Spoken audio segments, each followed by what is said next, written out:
Fala galera, meu nome é Jefferson Cardoso, você está no meu canal Atalaia. Esse vídeo eu vou fazer em duas partes. Por quê? O pastor Gidalto da cidade de Tijucas, a qual foi chutado pelo faraó, pastor presidente, está há 30 anos da cidade de Tijucas. O povo não aguenta mais esse homem, não suporta mais esse homem, não suporta ver ele e a família dele fazer fortunas em nome da fé.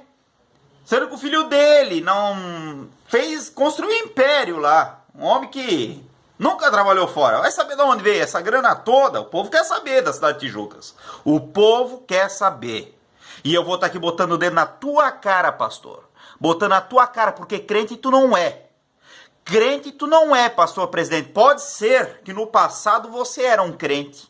Pode ser que lá no passado, na vida remota, lá quando começou, nos anos de fé, você era crente. Mas o teu final de carreira está sendo vergonhoso para o Evangelho de Cristo. O que tu faz? O que tu orquestra junto com essa diretoria covarde da tua cidade é safadeza pura. Graças a Deus que tem crente na cidade de Tijucas. Choveu mensagem de apoio ao pastor Gidalto no meu celular. Choveu. Irmão, não é pouco, não é dois. E pela repercussão que deu, breve, deixa passar a pandemia. Eu vou ir à cidade de Tijucas. Pastor covarde, diretoria covarde. Covarde, a diretoria, eu vou repetir aqui. Diretoria da Igreja de Tijucas, vocês são covardes, vocês são. Vocês não representam o Evangelho de Cristo. Vocês botaram um irmão numa roda para ser fuzilado por vocês, enquanto o pastor de vocês arrotava, gritava, esbravejava, que eu tenho o áudio, vou soltar nos próximos vídeos, calma, espere que vai chegar o áudio, vou mostrar para vocês. Uma falta de controle total, um homem que não tem os frutos do Espírito. Pastor presidente não tem o fruto do Espírito, muito menos essa diretoria covarde. Quando você vê, meu irmão da cidade de Tijuca, um membro da diretoria da igreja, olhe e dá uma cuspida no chão. Limpa a poeira das tuas sandálias, porque eles não representam o Evangelho de Cristo, ok? Digo mais para vocês. Pastor Gidalto resolveu falar, entrou em contato comigo, depois da repercussão do vídeo, e resolveu falar. Assista ao vídeo, veja, vê se você encontra uma doença, vê se você vê que esse cara realmente sofre de esquizofrenia, como eles queriam que fosse forçado em um atestado. Dá uma olhadinha nisso. Cara, eu vou dar com os dois pés em vocês são muito safados aí. Vocês ali, viu, diretoria, vocês são safados demais. Espero que vai chegar a vez de vocês. Aguarde. Veja o vídeo aí, vai ficar um pouco extenso, vou soltar agora, né, que é de dia ainda, e à noite eu vou soltar mais um. Aguardem. A paz do Senhor Jesus a todos. Meu nome é Gidalto dos Santos Pereira, sou evangelista da Igreja Evangélica Assembleia de Deus, em Santa Catarina e sudoeste do Paraná, a CEDESP. Eu quero relatar o que está acontecendo comigo, com a minha família, e o descaso da convenção perante os acontecimentos e as súplicas de ajuda, de socorro, a qual eu pedi muitas vezes, que me levou a tomar essa decisão de fazer esse vídeo, pois não tive nenhum apoio e nenhuma ajuda da convenção catarinense, nem do sudoeste do Paraná, e nem do meu pastor presidente, pastor José Isidoro Cardoso. Dia 4 de maio de 2019, eu vim mudado de Sangão para Tijucas, cidade de Tijucas, e comecei ali a pastorear a Igreja Betânia, Congregação Betânia do Campo de Tijucas. E foi acontecendo que aos poucos eu vi que havia umas críticas, que eu estava doente, que eu era esquizofrênico, que minha saúde não ia bem. Realmente, eu cheguei aqui em Tijucas depois de um processo ruim lá em Sangão, onde não tive apoio do pastor Alexandre Luciano, onde ele me deixou por 3 meses largado e não me deu suporte. Mas levantei a cabeça e comecei novamente. E, e começou-se uns boatos, umas dificuldades que se levantaram contra a minha pessoa, contra a minha família. E com isso, meus irmãos, em 7 meses eu fui deslocado da igreja que eu estava para outra congregação chamada Joaia. Eu tenho um filho de 11 anos que tem aspecto de Asperger. Eu pago a fono para ele, pagamos também a psicopedagoga, pagamos também a psicóloga para ele, porque a princípio ele não ia falar, não ia ter coordenação motora, mas a gente sempre procurou trabalhar com a igreja, mas primeiro a família, tanto eu como minha esposa. E o Luiz tem sido um presente de Deus, onde Deus tem feito um milagre muito grande. O Luiz já tem quebrado muitas barreiras que a própria medicina tem colocado sobre ele. E isso tudo a gente tem investido do nosso bolso. Nunca tiramos da igreja, nunca fomos pesados para a igreja. Porém, começou essa calúnia de estar doente, de me afastar, que eu podia me aposentar. E quando eu era mais jovem, eu tive dificuldades psicológicas, eu tive internado, eu fui aposentado por esquizofrenia, tenho laudo médico, mas chegou em 2005, 7 anos depois do diagnóstico, eu tive um encontro com Deus, não era crente, mas tive um encontro com Deus e comecei a ingressar na igreja. 6 anos trabalhei como obreiro missionário em Palhoça. Trabalhei mais 1 ano e 4 meses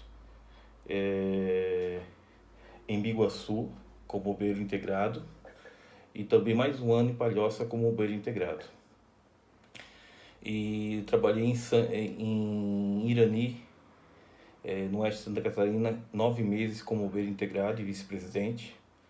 E em Sangão, mais 1 ano e 2 meses como obreiro integrado e vice-presidente. E dali saiu as críticas que eu estava doente, porque o meu testemunho é esse, que Jesus me salvou, me libertou de uma doença. Mas quando eu ingressei na igreja, na obra, eu abri mão da minha aposentadoria. Eu voluntariamente fui na INSS, voluntariamente procurei os médicos, pedi para fazer uma nova reavaliação e foi dado alta para mim, eu tenho os documentos. E o pastor José Cardoso, ele pediu esses documentos no intuito de me ajudar e acabou pegando esses documentos não para me ajudar. Ele pegou esses documentos para validar o pensamento dele que eu estava doente. Então ele levou para a convenção e pediu o meu desligamento, pediu a minha aposentadoria, o resgate da minha previdência privada, sem a minha permissão, sem o meu conhecimento. E ali começou uma luta, porque eu estava à frente do trabalho, não podia demonstrar para a igreja, mas ele usava pessoas da congregação para me apertar, para me desfazer, né, daquilo que Deus fez, do trabalho que eu exerço dentro da igreja. E ali começou as questões, a dificuldade. Porque quando chegou a documentação, eu disse não vou assinar. E quando eu abri mão da aposentadoria foi em 2014. E eu ganhava o dobro, um pouco mais do dobro que eu ganho hoje, como obreiro integrado. Então eu abri por amor ao Evangelho e abri mão porque é legalmente errado. Eu estava curado, eu estava bem, estava trabalhando em construção, trabalhei desde o fundamento do maior templo de Santa Catarina, ali em Palhoça, com o pastor Alcides Fimetriano, em vários templos, em construção, em 10 anos hoje, não, novembro, vai fazer 10 anos que eu dirijo congregação e nunca fiquei fora muito tempo, só aquelas férias de 7, 10 dias. E, amados, começou essa perseguição, essa luta, essa dificuldade. E eu pedi ao pastor Sérgio, meu fió, pedi para o pastor Newton para mediar, pedi socorro, ninguém me socorreu, ninguém me ajudou, ninguém me visitou, ninguém me ligou e me deixaram abandonado. E quando eu percebi, toda a igreja estava sabendo, toda a igreja estava me tratando como uma pessoa doente, incapacitada. E começou a questão, porque eu não estava incapacitado. Da igreja da Joaia, a qual me recebeu, foi doutrinada para receber um obreiro que ia jubilar e estava doente. E com o passar do tempo, sem eu saber, eles foram percebendo que eu não estava doente e eles começaram a questionar. Então eu vi que eu estava caindo num golpe, um golpe que o pastor presidente José Isidoro Cardoso articulou, pensou e botou em prática, sem amor, sem compaixão, para tirar mais um obreiro. E muitas vezes ele tentou me tirar da igreja, tentou me ausentar da igreja, muitas vezes ele tentou me fazer perder a calma na frente do grupo de irmãos dentro de um culto, e muitas vezes me menosprezou perante o povo dentro de um culto, e sempre me tratou mal mesmo, de tal maneira que me sentia envergonhado, humilhado pelo pastor José Cardoso. No próximo vídeo eu vou dar mais detalhes sobre os acontecimentos. Então, meus amados, nesse segundo vídeo eu quero relatar, os acontecimentos que têm acontecido comigo. O pastor José Isidoro Cardoso levou minha documentação pessoal e acabou espalhando essa documentação para a convenção, espalhando essa documentação para outros pastores, de tal maneira que eu não tive mais oportunidade de pedir uma mudança, pois foi passada informação para todos os pastores das 300 a 302 igrejas ou campos eclesiásticos da nossa convenção, que eu era esquizofrênico, que eu era impossibilitado, que estava louco, estava alucinado, e tenho provas disso em áudios, e já disponibilizei para o Jefferson Cardoso. Quando eu disse não para a documentação que veio da convenção,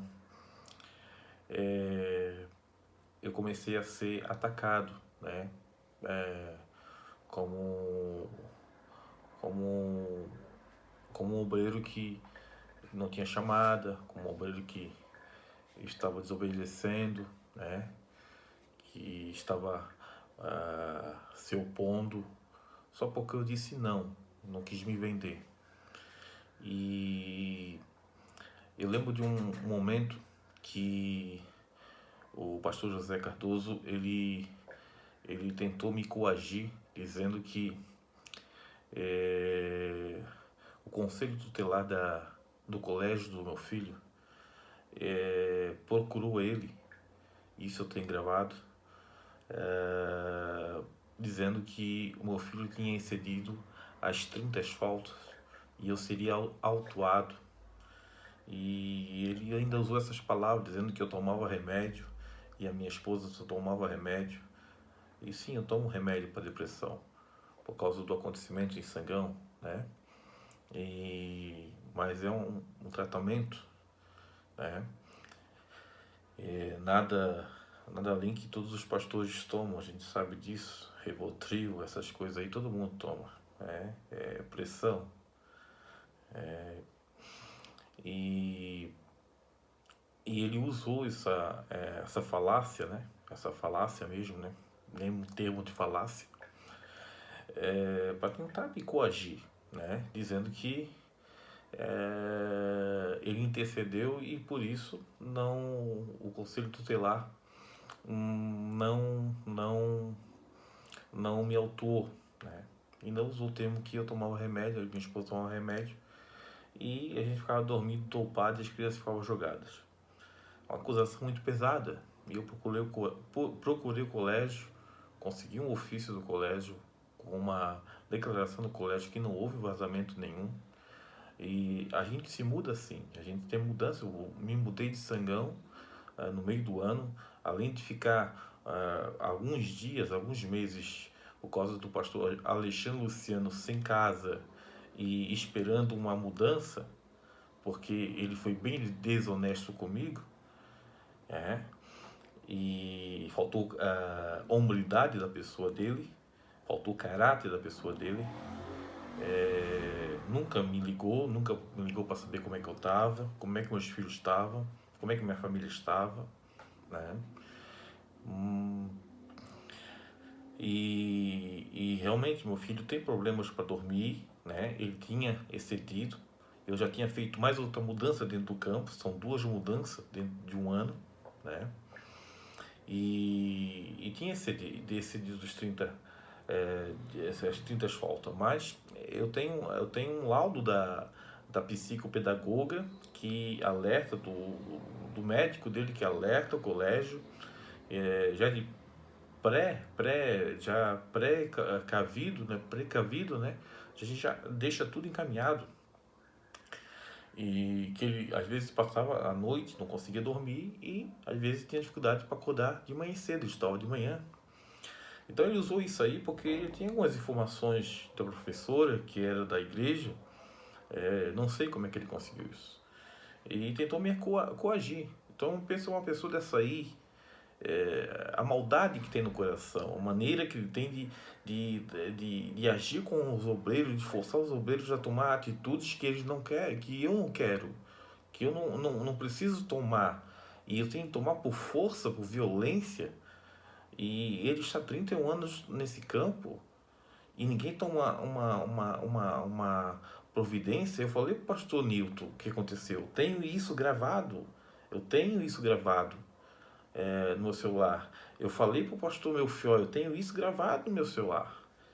Então, eu vejo a incompetência da convenção de não querer ajudar um obreiro auxiliar. Parece que o presidente que manda. Nós estamos retrocedendo, virando a igreja católica, que o Papa que mandava, que colocava os reis e tirava os reis. Não é assim. A igreja não é dos pastores, a igreja é dos membros. Antes de pastor, eu sou salvo em Cristo, eu sou membro da igreja. Que igreja que nós vamos apresentar para os nossos netos, para os nossos filhos? E ele tentou me coagir. E eu peguei esse documento, mostrei para o pastor Nilton, pastor Sérgio, ninguém tomou providência. E continua novamente, meus irmãos, as tentativas de manipular pessoas e manipular obreiros que estavam ao meu lado, voluntários, para dizer que eu sou doente. Na pandemia, tentou me deixar trancado dentro de casa, dando ordens, eu tive de desobedecer. Então, ele tornou a minha vida um caos, minha família é um caos. E ninguém tomou decisão. Várias vezes eu liguei, pedi ajuda e nada. Certa vez ele disse assim, no meio da semana eu quero que você vai até Itajaí. E fui forçado, não tive escolha de dizer não. Fui parar no escritório do Dr. Orongoso, membro da nossa convenção, pastor da nossa convenção, pregador da palavra de Deus. E ele trouxe a proposta para mim da minha esposa ficar como tutora minha, né, responsável por mim, e eu mentir para o INSS que eu estava doente, para que um advogado dele fosse tentar reaver a minha aposentadoria antiga. Isso é crime, isso é fraudar o INSS, isso é crime. Como é que esses homens vão fazer isso? Como é que esses homens podem fazer esse tipo de proposta? Eu disse, não me vendo. Eu fico assim envergonhado. Eu fico pasmo. Como é que esses homens têm a capacidade de fazer tal sugestão a pedido do pastor José? E quando eu disse não, o pastor José, quando eu estava chegando novamente em Tijucas, disse 3 meses e estás embora, vai embora. Então assim, eles não, uma empresa não tem esse tipo de atitude. A gente é tratado que nem bicho, que nem animal, irracional. Isso aqui é para mostrar como é que a gente é tratado. E eles não dão bola, não dão bola. Próximo vídeo falarei mais sobre o que está acontecendo comigo, minha família, com a igreja de Tijucas.